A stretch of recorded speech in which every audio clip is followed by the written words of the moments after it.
La pandemia trajo efectos muy importantes en términos de precariedad, tanto para las militantes, para quienes participaron y participan de las marchas feministas. En Argentina los niveles de pobreza crecieron un montón y todavía no nos recuperamos. Bueno, por supuesto que interrumpió la forma de varios procesos y de instancias colectivas de organización. El tiempo que duró la pandemia no nos pudimos reunir para preparar varias de las fechas que teníamos, que veníamos organizando y ocupando la calle masivamente. Y luego en 2021, pues ahí cambia, bueno, un año después cambia un poco el contexto, se da algo curioso, que es que nos prohíben la manifestación. Durante todo ese año, bueno, al principio de 2020, cuarentena, no hay manifestaciones, porque está cuarentena todo el mundo en su casa, pero luego sí que empieza pues, a desconfinar poco a poco y estaba habiendo manifestaciones normales y corrientes a lo largo del año.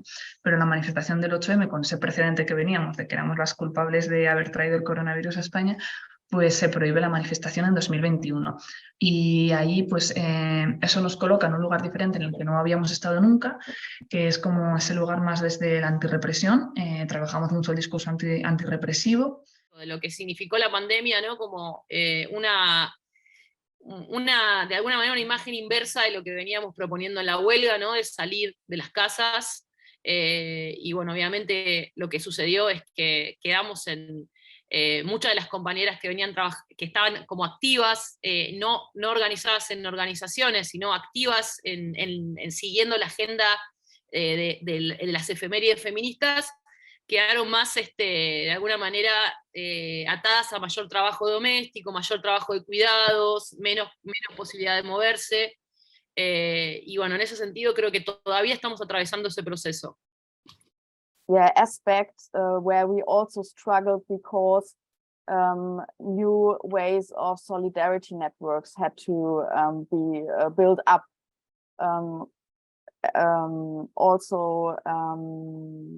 Yeah, we had to discuss the differences of the activist backgrounds we have, because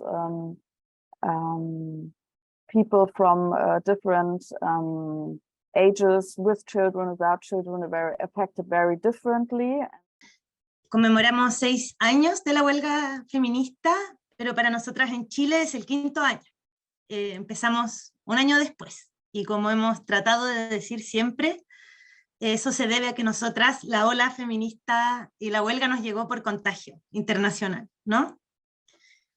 La pandemia y su impacto social, ¿no? Tuvo lugar en Chile en un contexto muy particular, de una revuelta popular inédita, muy grande, y luego continuó a través del proceso constituyente que se habilitó a partir de esta revuelta y que buscaba terminar con la constitución de Pinochet, ¿no? Que es la constitución de la dictadura que consagra institucionalmente el neoliberalismo en nuestro país.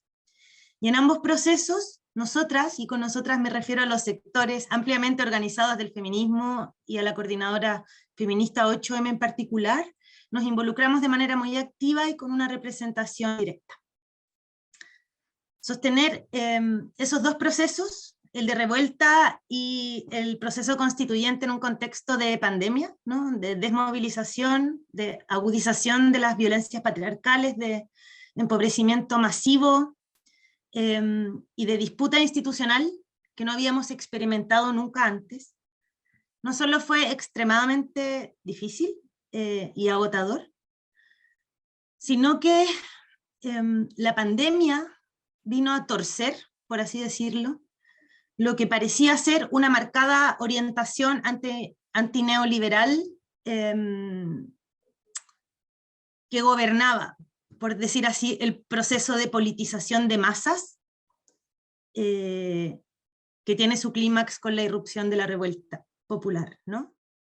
Por ejemplo, la mayoría de los despidos en pandemia fueron de mujeres, toda la sobrecarga de trabajo que claramente afectó a las mujeres, y todas esas cosas claramente afectaron también nuestra militancia, que se ha hecho mucho más dura, afectaron nuestros espacios, fragmentaron mucho nuestras instancias, nuestra militancia claramente.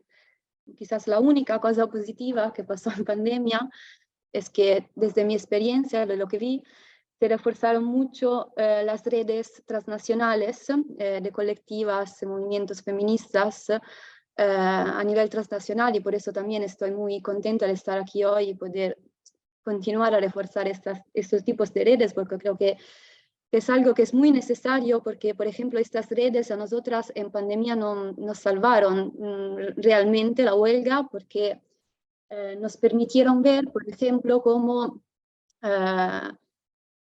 se estaban dando lucha, que no estaban viniendo visibilizadas justamente por la pandemia, porque no podíamos estar masivamente en la calle, pero existían luchas, sobre todo en los trabajos considerados esenciales durante la pandemia. Y de ahí hemos caracterizado nuestra huelga en pandemia como una huelga esencial, y eso, contexto de fragmentación, aislamiento y el reforzamiento de la familia tradicional, fue el contexto en que explotó la guerra en Ucrania. Explotó el 24 de febrero, inmediatamente nosotras el 8 de marzo hemos caracterizado la huelga como una huelga contra la guerra también, viendo la guerra como la máxima expresión de la violencia patriarcal.